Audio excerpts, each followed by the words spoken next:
Emergency na ba talaga sa Pilipinas? Ano ang ibig sabihin nito sa iyo? Balitang-balita na kahapon, nakadeklara kami ng energy emergency.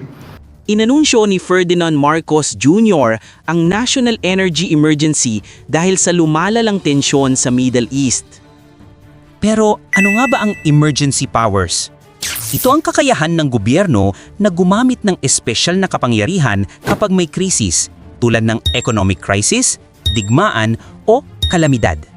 Mahalaga, hindi porket nagdeklara ang Pangulo automatic na may unlimited power na siya.